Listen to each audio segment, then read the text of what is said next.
another spooky story for you guys. This one was submitted by someone who believes that there's been some sort of dark entity that's followed her since childhood. Something that seems to be protecting her in a way that no human could. Let's just get right into the story. I believe I've had an entity attached to me since I was a child. I'm not sure how or exactly when it happened, but the earliest memory of it is from when I was in kindergarten. I was 5 years old. A boy in my class shoved me so hard that I hit my head on the corner of a cubby and needed stitches. After he pushed me, I ran and told the teacher what happened, but the boy denied it, and the teacher hadn't seen what happened. So she ended up chastising both of us for playing rough. I was so angry that the boy could do that to me and get away with it, but there was nothing I could do. That night, I remember having nightmares, but I can't recall specific details. I just remember feeling scared and waking up sweating and shaking. The next day, the same boy who shoved me fell off the jungle gym and broke his arm. I know this sounds terrible, but I was kind of happy that happened. It felt like justice. When I was 8, a babysitter locked me in the basement for fun and forgot about me there for hours. I wasn't found until my parents came home and found me lying in a ball on the floor, crying. My parents were furious, so they fired her and promised that it would never happen again. A few days later, we found out that the babysitter had been in a car accident that left her in traction for months. When I was 12, a teacher humiliated me in front of the class.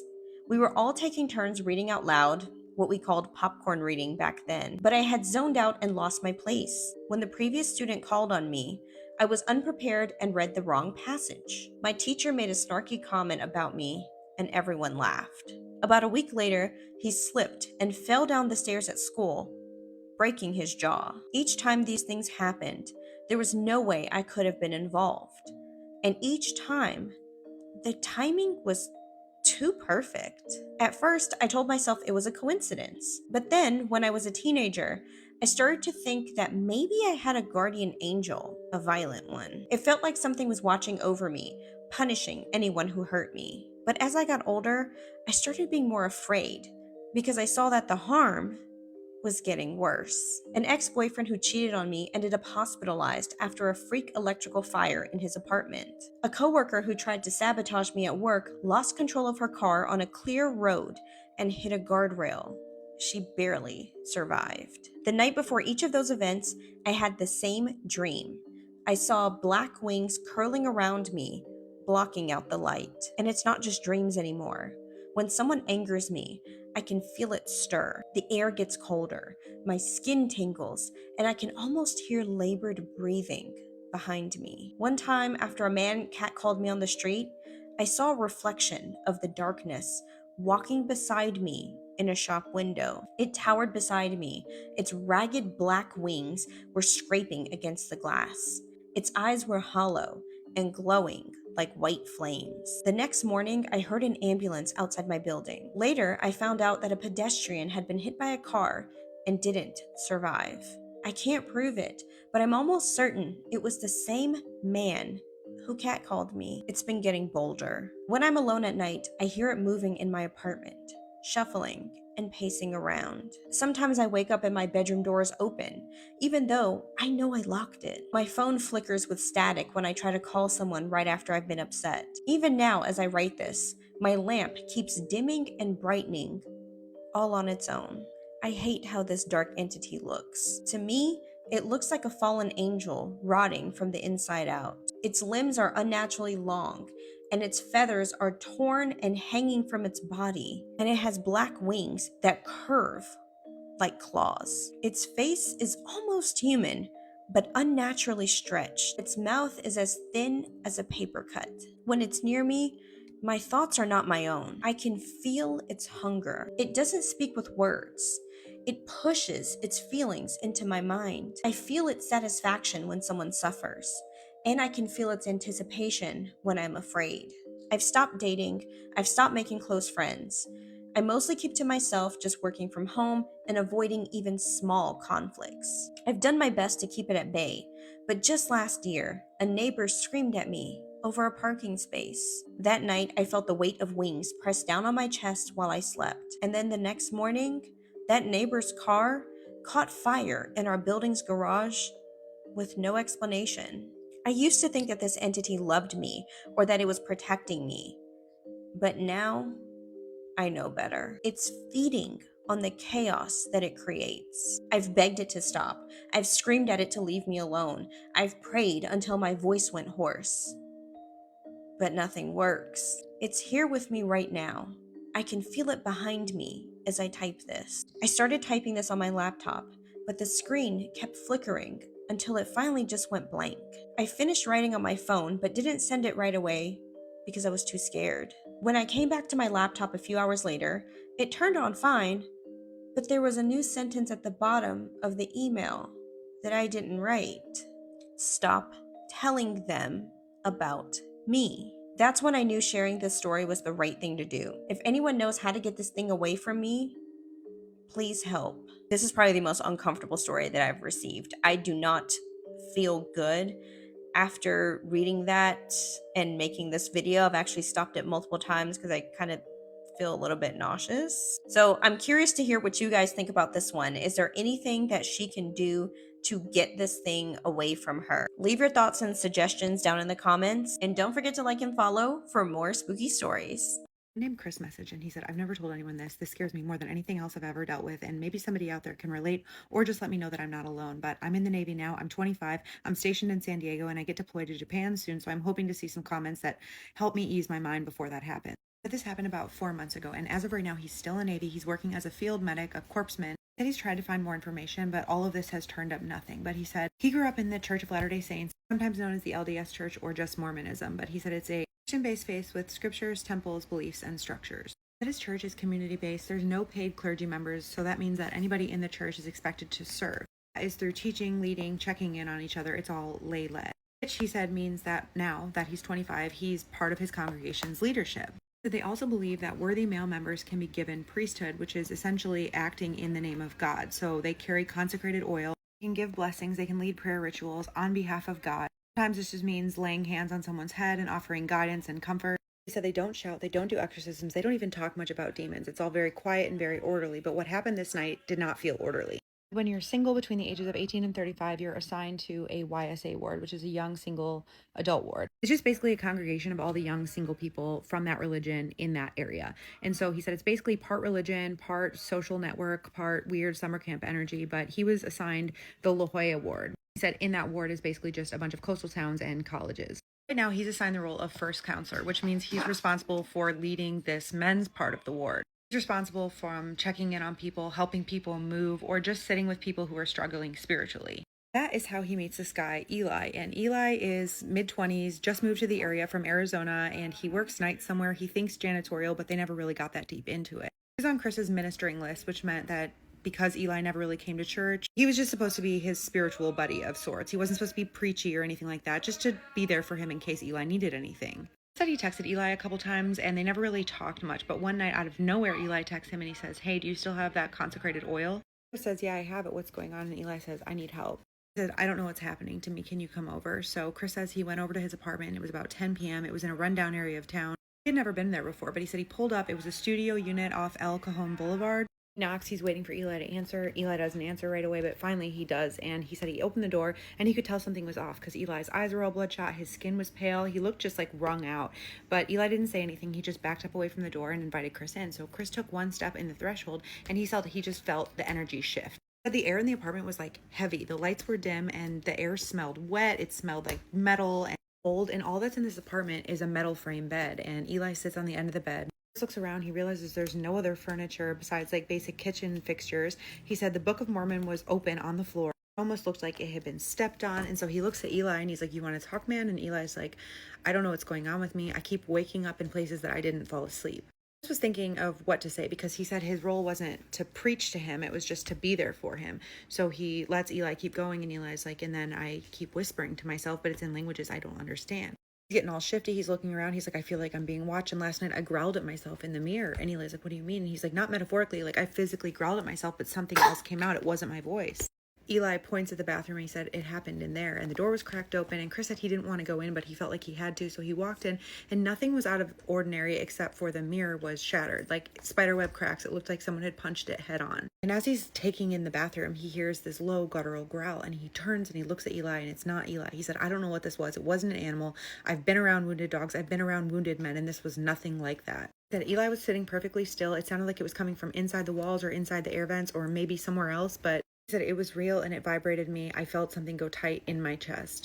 He says at that point he told Eli he was going to step outside, and he called the bishop. He gets him on the phone, he tells him everything, and he said he expected the bishop to tell him to call 911 or to take him to the hospital, but the bishop was just long and silent on the other end of the line. And finally he said, something that we don't talk about. It's not in the manuals, and sometimes we have to use it when normal blessings don't cut it. It's called unwritten ordinance. He tells Chris to take the oil and anoint Eli's head for clarity of thought, to anoint his heart for clarity of emotion, to anoint the feet to help the person walk away when it's over, and to raise your arms and to call in God. He said, do it loudly. You don't have to memorize a phrase, but just speak what's true. He said, you're not casting anything out. You're filling the space, and what doesn't belong there will leave on its own. Chris said even though he was scared, he went back in and he found Eli sitting on the bed, cross-legged, shaking with his eyes closed, and he did what he was told. He placed his arms over Eli's head and he called in God, and he said when he was done, a single light flickered. He said it was just once, a single pulse, like the place had exhaled. And he said the second it happened, Eli collapsed onto the bed. He was shaking, he was sobbing. Chris said he didn't leave him then. He sat on the floor and he waited for Eli to fall asleep, but when he fell asleep, he didn't feel relieved and he didn't feel brave. He felt more scared than he had ever been. Said he did notice upon leaving that the air felt better. He doesn't have a better word to describe it, but Eli has since started coming to church, though not as often as he would like. Said he's still quiet. And as for Chris, he hasn't told anyone because he doesn't even know what he would say. He doesn't think that anyone would believe him. He says, I know what I heard, I know what I saw, and I know what I did helped. He said, I don't need a spotlight or a label. I just want to know that I'm not the only one, if anyone, especially from that religion or that church, has ever dealt with something like this. Yeah, let him know if you have thoughts. He said he won't be responding to any comments, but he will be seeing them. This is the scariest story that I've ever read. If you're new here, hi. I usually talk about pretty scary stuff, and I very rarely post videos from my bed, but I have been prolonging making a video about the story that I just read for probably like an hour and a half. And it's not only because it is so scary, there were some really strange things happening in my home when I was reading it. And I don't mean like this was a feeling that I was having in my stomach or anything. Like, I was genuinely hearing physical things happening around me. And if you're not new here, then you know that this has happened before with one other story, and it was about the same topic. But I just read a story about possession. So let's get into it. And before I start, I do just want to say I do keep moving my eyes around the room that I'm in because I keep hearing things when I stop recording or when I start recording. And it's kind of freaking me out. But the story comes from someone who would like to remain anonymous, and for obvious reasons, I'm going to respect that. And the person who sent me this email says that they dabble in a bit of witchcraft. And what I think is interesting is at the beginning of this email, they say that they dabble in witchcraft and proceed to say, I have always found the spiritual realm very interesting, but now I am so scared of it. And proceeds to say that these instances happen over the course of months. Now, the person who sent me this email says that they went to go see her long-distance best friend, and the moment she walked in the door, she could feel different energies around her friend. She doesn't really specify what kind of energy is around her friend. She just says that it was different than the other energies. So they try the Estes method in her friend's house.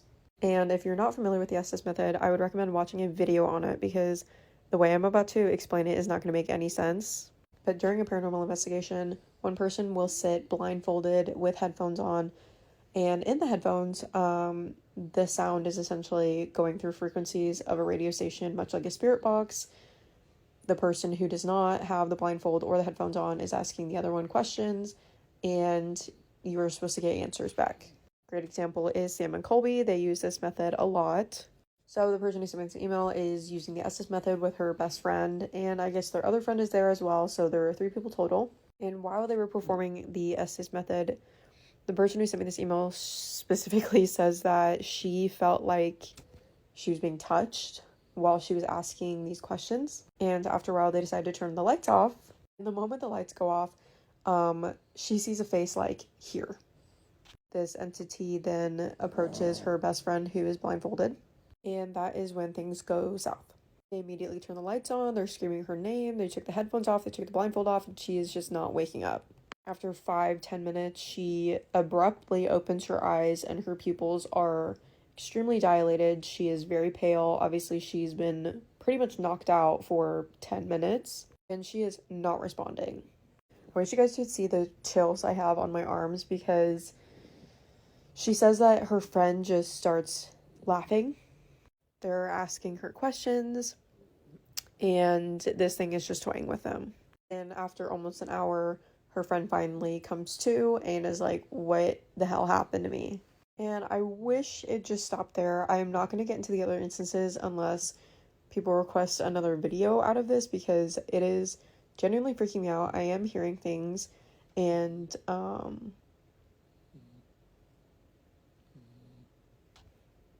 I know for a fact that was on video.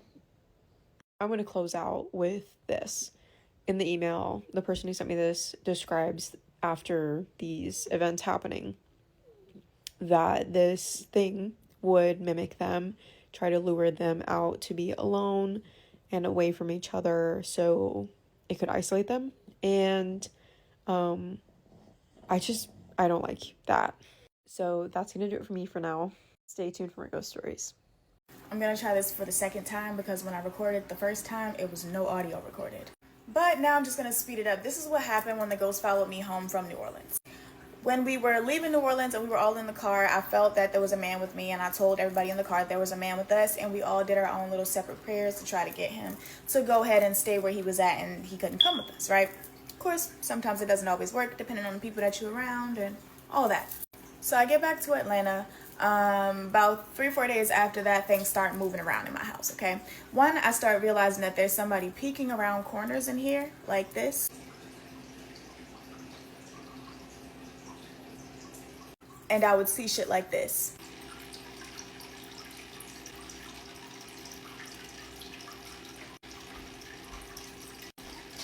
So after seeing that a lot, I started to acknowledge the spirit, like, who are you? What do you want? Get out, you know? And then it started touching stuff in here. So this was me and my girlfriend was going through this where we would be sitting somewhere alone and things start moving around in the house. There was a time where I was sitting over here on this couch, and all the way across the room over here, I saw my shoe slowly lean and fall off of something. There was a different time I was sitting right here on the couch, and you see that bag over there? That bag is hooked onto some clips. It unhooked itself and fell to the floor. Dead silent in here. I'm chilling, sitting on the couch by myself, and I just have to look up and be like, stop touching shit, right? So this was the ongoing theme for about a week and a half in my house. It was like things were moving around. They didn't have no business moving around. And I talked to my girlfriend about it. She had been seeing something walking around in the house. Things had been moving around, and she had felt something poke her. Now, this is when I knew that it was getting serious. I could feel him, and I could see things about him in my mind's eye. I could see what he looked like. I could see about how old he was. I could see what his energy was like. I could see what he was wearing. So I was starting to get a feel and an idea for him and like why he was around. Wasn't a bad guy at all, kind of like a guy that like died young in his early 20s, and I was just the only light that he could see in that area, so he followed me all the way home. But I was laying in the room, right? I went to go take a nap. My girlfriend told me like, go ahead and take a nap. So I went in the room to take a nap. She was out here in the kitchen where I'm currently at. I'm in the bedroom on the end of the bed taking a nap, right? Laid underneath of like this extra little blanket or whatever, just laying on the end of the bed. I felt her walk into the room, and you know where you can kind of hear the air change or whatever, like when somebody's coming close to you. I felt her and heard her walk into the room, and it felt like she walked into the room, looked at me, noticed I was asleep, and then touched my head and gave me a kiss and walked out. Now, when she walked in, when I heard her walk in the room, I woke up. My eyes was closed, but I woke up. I thought she was going to ask me something. So I woke up, and I felt the fingertips touch the back of my head, and I felt my head kind of get this weird little tingle on the inside, and I felt the really, really light. And I turned directly around, and the room was empty. So I sat up, and I said, oh, okay. Came out here and noticed she was in the kitchen. Told her what happened as soon as it happened, right? So after that, I honestly sat in here one day when he started moving shit around again and fucking with the lights. Like, he was making the lights flicker and stuff. So I told him that he had to leave. But the thing about me is I don't just like banish spirits to go and haunt somebody else. I send you on your way. So I called in my angels and my spirit guides and my ancestors to come in and help this guy move on if he was willing to do so. And he was willing to do so. He just didn't know where to go or how to do it. So we helped him. He moved on. He's gone. My house is clean.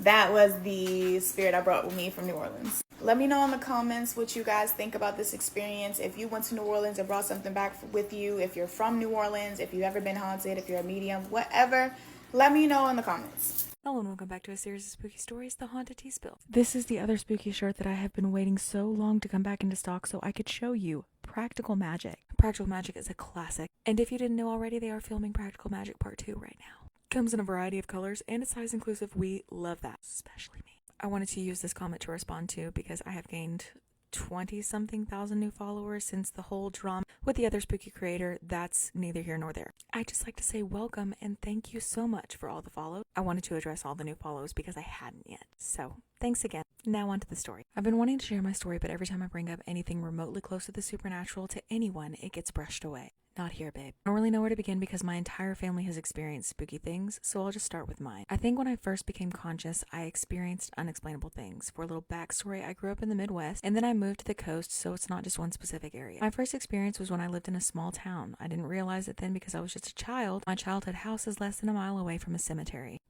I remember waking up in the dead of the night. It was probably late fall/early winter. I was cold and realized that the bedroom window was open. I didn't even bother to shut it because I would sleep with my mom and she liked it cold. Plus, we were on the second story of the house and all my siblings and mom slept up there. I went down the hall and went to my brother's room. We would often stay up making forts. This night he was asleep and I just joined him in his bed. As I was trying to go back to sleep, I opened my eyes because I felt something staring at me. I looked towards the window, which faces cemetery, and there was a shadowy figure. He wore a top hat and a black suit. When I blinked, he was gone. I'm definitely gonna have to do some research on the Hat Man because this is like multiple stories that this man has been in. I don't recall ever mentioning it to anyone, but my older sisters sometimes bring up my brother seeing the Hat Man. They just chalked it up to him being tired. Another night, I woke up cold again. I was in bed with my mom. I was a really clingy kid, 3 to 4, so this wasn't unusual. I was pulling up the bed sheets close to my face when I felt one of our cats come up and lay next to me. I felt the bed sink in near the end, and I knew it wasn't our other cat because she was too tiny to make that much of an impact. Our tomcat immediately started growling and got on my chest. I wasn't able to go to sleep until it went away, and I think he was protecting me. I don't know how I would remain calm if I felt my bed like physically move that much and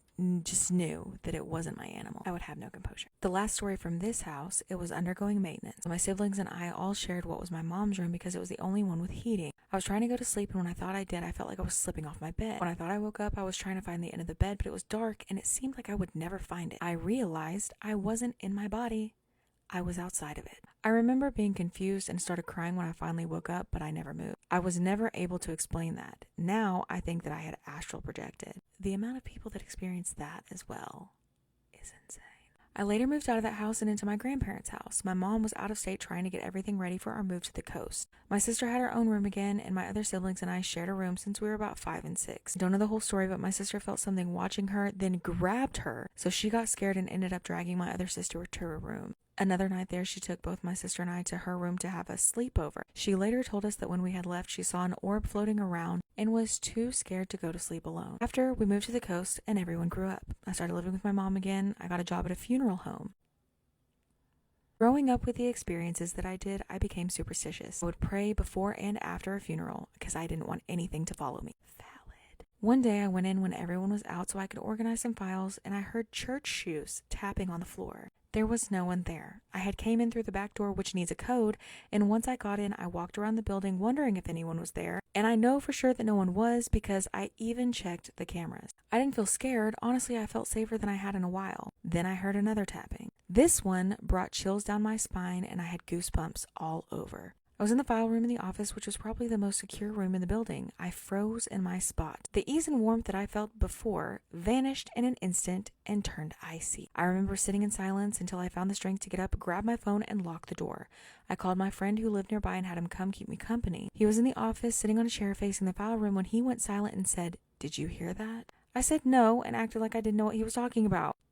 After I finished and he was giving me a ride home, I finally told him why I called him there, and he told me that he heard whispering coming from outside of the office most of the time that he was there. Wait a minute, you didn't tell your friend why you really wanted him there. You just said, hey, come keep me company. You didn't say, hey, there's some creepy shit going on in here. The hair on the back of my neck is standing up. Help. See, now don't ever call me again.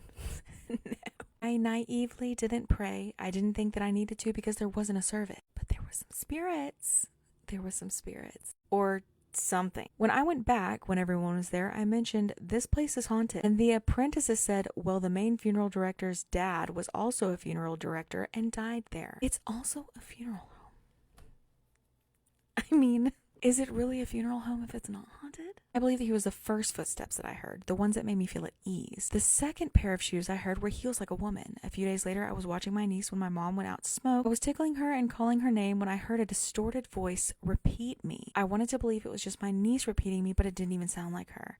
I thought maybe my mom came in and was making fun of me, so I put on something for my niece to watch while I went to ask my mom. She said she hadn't moved from her spot since she sat down. I was thoroughly creeped out. That house wasn't old like the other one. It was built in the 2010s. Never experienced anything close to that in the house. A few months later, my older siblings, the boy and the girl, were going to move out of their apartment and back into my mom's. My sister picked me up. I had nothing better to do than to help them pack. On our way there, we were about 10 minutes away when their roommate called saying, hurry up, that she heard knocking coming from outside her room, but when she went to check, no one was there, so she hid herself and her cats in the bathroom. Yeah. Now, I'm stronger than my siblings when it comes to these things, even though I'm the youngest. And I burst in there and I tell the roommate to go with my sister while I yelled at whatever was bothering her. I screamed, get the fuck out and leave my sibling, and got them to yell at it too. Because you don't pay rent, bitch. It never bothered them again while they were there. I moved out of my mom's house and back into my grandma's a few months later. My older sister, who moved states away from the rest of the family, visited for Thanksgiving with my brother-in-law. She called me one of the days of her visits while she was out of the house. She said, dude, mom's house is haunted as fuck. I said, that might be my bad. Get it together. He said that one of the nights my brother-in-law walked in from the back door after a smoke when he saw a figure go down the hall directly from him. He said, hey, second sister, and we got no response. He followed to tease her, and then when he turned the corner up the stairs, no one was there. He went to the living room where no one else was there as well. He freaked out and went upstairs trying to tell my sister, but she brushed him off. The next day they were going to work in the kitchen when all of a sudden the cabinet doors opened and shut. I think that the spirit from the funeral home followed me.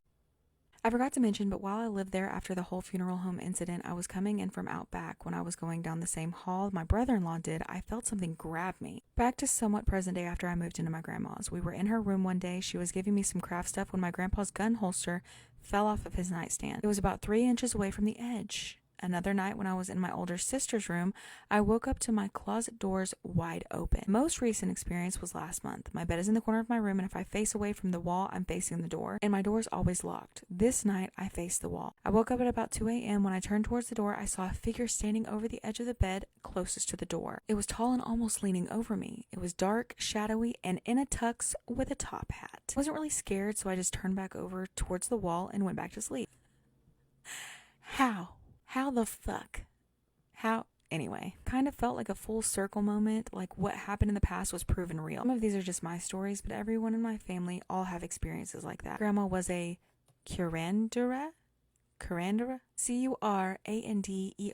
I'm so sorry if I said that wrong. And I think that's where all of it stems from. My experiences are pretty tame compared to others in my family, but if you have any questions or you want me to expand on details, I will. That was a lot. I don't know what questions I would have. I don't even know what questions I would have, except for, how did you not shit your pants when you saw a dark, shadowy figure standing over you at your bed? You just go back to sleep? Just another Tuesday. I don't know. If y'all have questions, ask them in the comments. I also think I'm going to change up my intro a little bit to mention where you can submit your story, because literally nobody listens to the end of the story to tell you where to go. Say it in every single video, and every single day I get a comment that says, where can I submit my story? But I don't know yet. If you made it this far and you have a story of your own that you want to submit, you can do so on the link tree in my profile. Rate this on a scale of 1 to 10, 1 being least scary, creepy, spooky, 10 being the most. That was a lot of different stories that were pretty scary, creepy, spooky. I'll see y'all the next episode. Stay spooky, friends. Whatever this thing was followed her even after she went off to college. Story time. When I was a teenager, I used to hear snoring right outside my bedroom window. At first, I tried to convince myself that maybe it was some sort of animal that sounded like a snore, but no matter how I tried to rationalize it, this snore just sounded way too human-like for it to be made by any type of animal.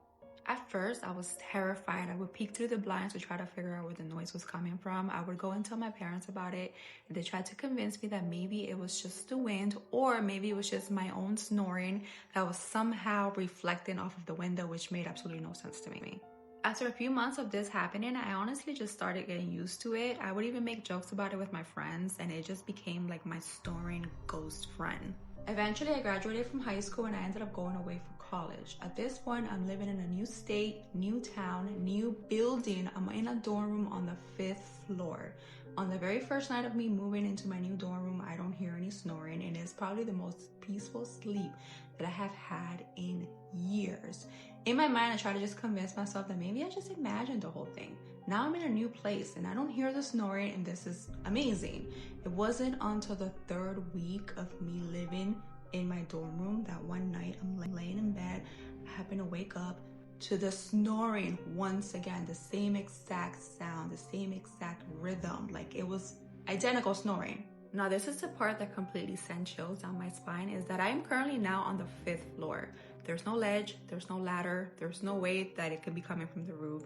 The windows are sealed shut, so there's no explanation as to where the snoring is coming from.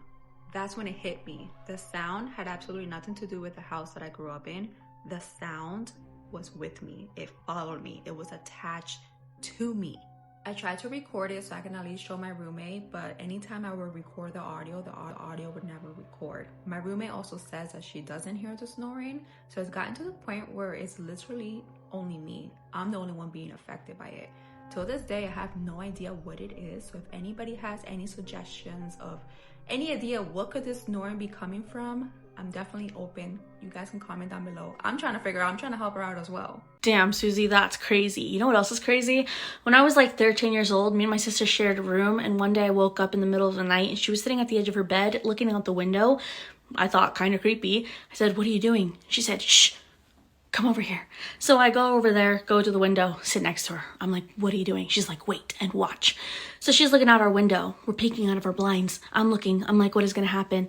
All of a sudden, it's 3 a.m. All of a sudden, a little boy, maybe 4, 5 years old, runs down the street in his pajamas. Just runs down the street past our house. And I looked at her and I said, "Is that a kid?" She said, "Yes." And she's like, "But wait." So I wait, and we're still peeking out the window. Then little boy runs back, and you can hear us running, and just goes out of sight both ways. And he's doing that, and I was like, "What is happening?" And she's like, "He has been doing that for the last 10 minutes. She got woken up by it, by his little pitter patter running, because we would sleep with our window open. We were on the 2nd floor. We'd sleep with our window open, and she heard him. So she's been watching him." And I was like, "That's creepy as hell. It's 3 a.m. Why is this kid by himself?" She's like, "I don't know, but grab your camera." So I said, "Okay." And we were feeling weird. It was weird. I've been filming my life since I was 8 years old. So I had cameras all around. So I grabbed my camera and we stick my little camera lens, like the little point and shoot. We stick it through the blinds. We're open the blinds, stick it through. Okay. This little boy is running. I click record. The second I click record, this little boy stops in the middle of the street, running. He stops middle of the street and turns and looks directly at us in the window. He just stops, turns, and looks up, and we make eye contact, and me and my sister just fling off the bed. We jump out. We're like, "What just happened? That was creepy." What? Spring up. She's like, "Oh my gosh, did you get that?" And I was like, "I think so." I look at my camera. It's off. My camera's off. She goes, "What do you mean it's off?" I said, "I don't know. It won't turn on. It's just not turning on." She says, "Well, is it dead?" I said, "No, it was fully charged." We look out the window. The little boy's gone. We look at my camera again. After a few minutes, it turns back on. There was nothing there. I didn't get it. Even though I clicked record, and I saw the second I clicked that button, he turned and looked right at us. And yeah, pretty sure we saw a little ghost boy. I mean, our childhood home was haunted and we saw other things, so. Oh, sorry, but yeah, Susie, damn your pesto story. That's crazy. I was actually surprised that my last ghost story got the reaction that it got, because I really didn't expect people to believe me. I don't really expect people to believe this one. It's less believable than that one, but I do have witnesses. I'm gonna keep this one quick, but to tell you this story, I have to tell you about the house. There's a ton of facts I can tell you about the house, but we're gonna focus on three. One, you could tell it had been renovated multiple times, like it wasn't supposed to be a house, or it had been some units or some other things. It was a few other things before it was meant to be a house. Two, there were, I'm going to describe them as strange carvings somewhere in the house. I can touch on that a little bit more, but not for this story. Number three, the next door neighbors already assumed that we moved in before we had moved in because they saw lights, despite the lights not being on, and heard music.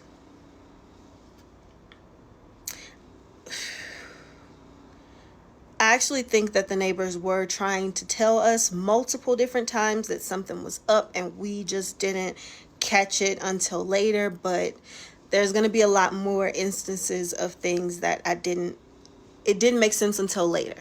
My side of the house had the most activity. There's a little den area and then French doors, bedroom. The den area always sounded like a party was going on. Like it always just sounded like a party going on in the next room. Sometimes in the middle of the night, we would just look at each other like, why is it just so loud? So much was going on. But by that time, we were aware. This story happens before we were really aware. The relationship that I'm in now was new at that time. So we're talking on the phone late at night, cupcaking, falling asleep on the phone, all like the cute stuff like that. At this time, what I remember was I was falling asleep. He's like on a video game, not really looking at the phone, but like he's looking at the screen playing the video game. We talk a little bit like that. This was early on in the relationship. I didn't want him to see me looking crazy. So I remember being like, I don't want to fall asleep on the phone and he sees that I'm drooling or something crazy. So I'm laying down with my head on the pillow, but I have the phone next to the pillow facing upwards. So I can see him, but he can just see darkness because it's just pointed straight up at the ceilings. The ceilings were very high, so it was just darkness. Okay, I'm going to try my best to describe this. So I'm falling asleep. For some reason, I decide to open my eyes, and when I open my eyes, I see my eye on the screen, like fully on the screen. I see him, and in the little box is my eye, and I'm looking at it. I'm like, how did I move the phone? Like I didn't even remember falling asleep, but I'm just trying to figure this out. Mind you, this is like maybe 2 seconds of me looking at it and trying to understand what I'm looking at. I think my brain just wouldn't make sense of it. And I see my eye like slowly back out of the camera and fade into darkness. At this time, he's playing the game and he looks over. I see him see it as it's backing up. But he just like looks back at the game and he continues playing the game. I'm starting to realize something is off, but it's still fairly new in the relationship, and I don't want to scare him. I'd never really talked to anybody about what we had been experiencing in the house unless you like lived in the house. But I was definitely not telling him because I didn't want to scare him off. So I'm like, if he doesn't say anything, I'm not going to say anything. And I hear him say something like, that's crazy. So I remember thinking, please be talking about something on the game. So I'm like, what? I remember you saying one thing, you remember you saying another thing. 'Cause I remember you being like, I just saw your face for a second. And you remember being like... That, and I said... So you said that first? No, I said, why are you looking at the camera like that? And you said what you said. Oh, okay. All right. So he says, why are you looking at the camera like that? And I'm kind of shook. So I'm just like, huh? And he's like, I just saw your face for a second. And I was like, no, you didn't. And I immediately shot straight up and took off out the room.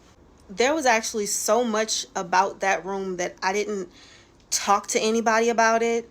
It just wasn't something that I wanted to talk to anybody about or even admit what was really happening. It wasn't until he started actually sleeping over and having his own experiences and then later opening up to me about the experiences that he had in that house that we started to put the story together and things started to actually fully come together. And I ended up talking to somebody who lived in that house about 30 years before I did, and she confirmed some things too. But that didn't happen until maybe 6 months after I moved out of that house.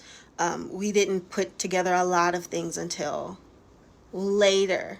I didn't think this story was gonna be as scary as it was, but it definitely is, so let me just start. So this guy says that when he was younger, one of his distant aunts passed away. He says that he really didn't know her, but he could tell the big impact that her death made on the family. Since they all traveled into the town that she passed away at, they sent him to go and spend the night with his cousins. He explains how they weren't gonna stay at the cousin's house, but at their cousin's grandmother's house. He had never met their grandmother until then, and he explains how she was really nice and even asked him to call her Mama Carmen. And no, it was not his grandmother. He was related to the uncle. The aunt was by law married, and his aunt, so it was the mom's mom, so not his grandmother, but his cousin's grandmother. I hope that makes sense. He explains that Mama Carmen's house was really big and it was made out of wood and it was so pretty, but he knew that there was just something off or weird about it. So when nighttime came, they directed him to this really big room in the house, and the older cousin said something to him that just like threw him off. Before walking out of the bedroom, his cousin tells him, hey,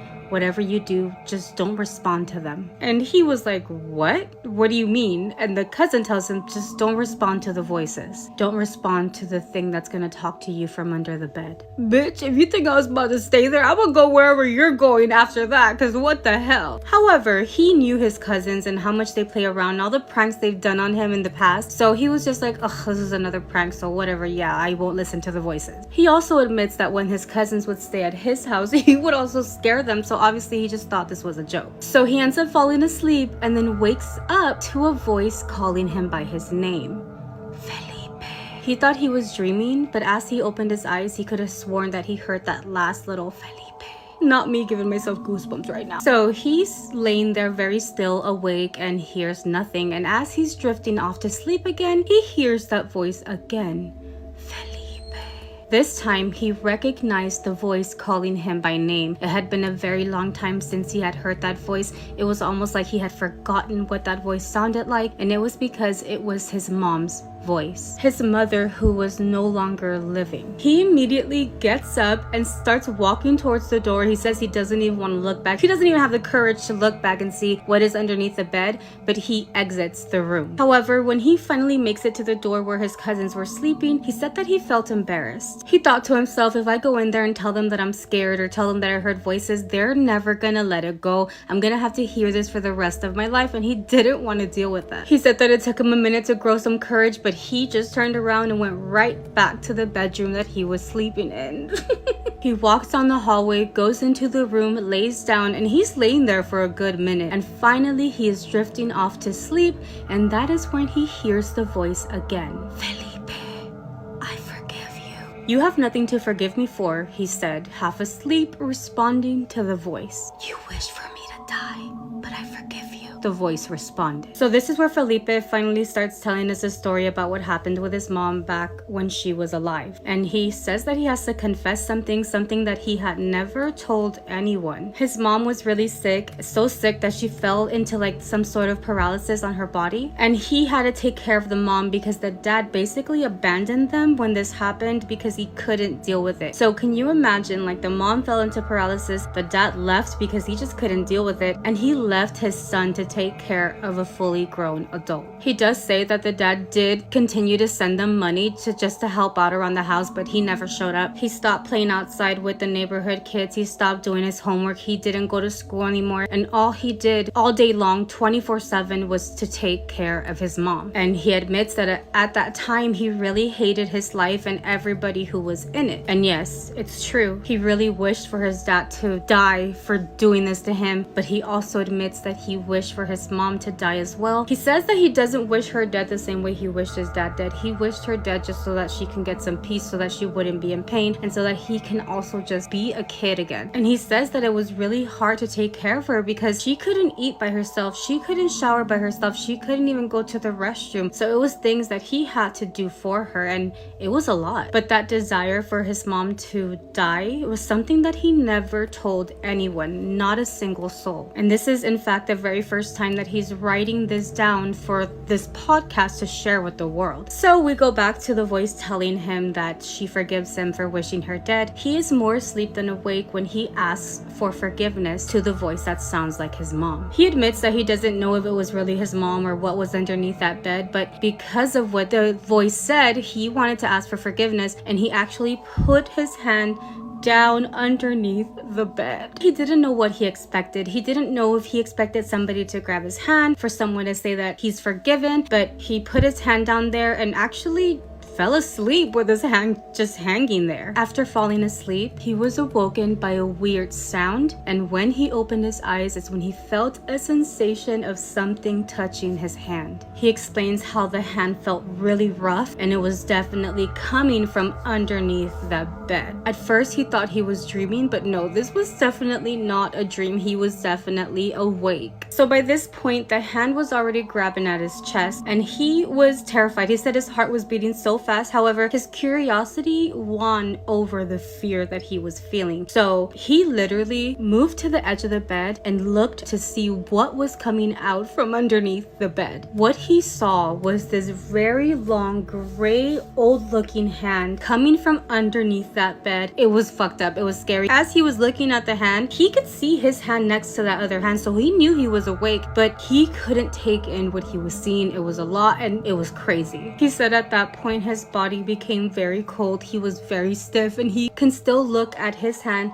and at the hand grabbing at it now, like they're trying to pull him down. And in that very moment, as he's being pulled down, the voice is saying, "I forgive you. I forgive you.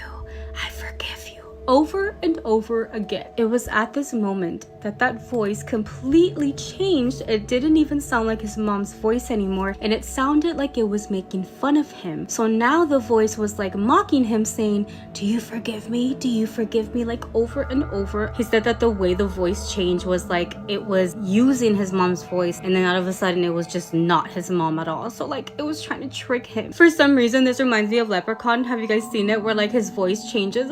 That was also the moment where he remembered what his cousin told him. If a voice is talking to you, do not respond. He wanted to take that advice, so he decided to stay quiet, but at that moment, it was too late. He had already talked back to the voice. Without knowing what to do, he said that he literally bit his mouth so that he wouldn't talk anymore, closed his eyes, and just stayed very still. He even tried to like let go of the hand that was holding him, but the more he tried to let go of the hand, the more the hand was trying to pull him underneath the bed. "Felipe, let me go.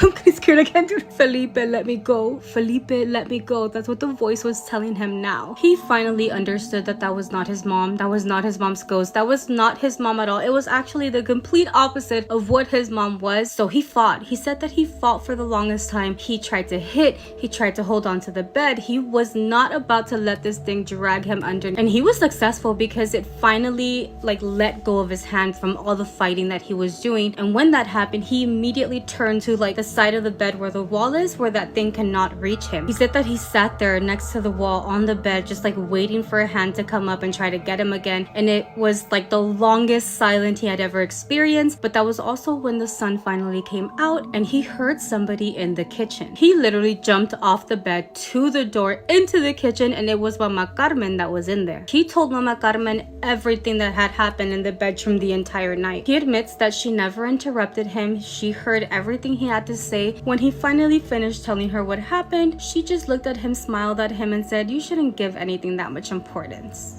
That surely it was a hallucination or he was dreaming. That maybe it was because of him going to the cemetery and funerals because of that aunt that passed away that might have caused him to hallucinate or have these types of dreams. She also asked him not to pay attention or to listen to his cousins because they're little scaredy cats and they also love scaring people but were scared as well. She told Felipe that they used to sleep in that bedroom and then didn't want to sleep in that bedroom anymore, so maybe they made it up so that no one could sleep in there.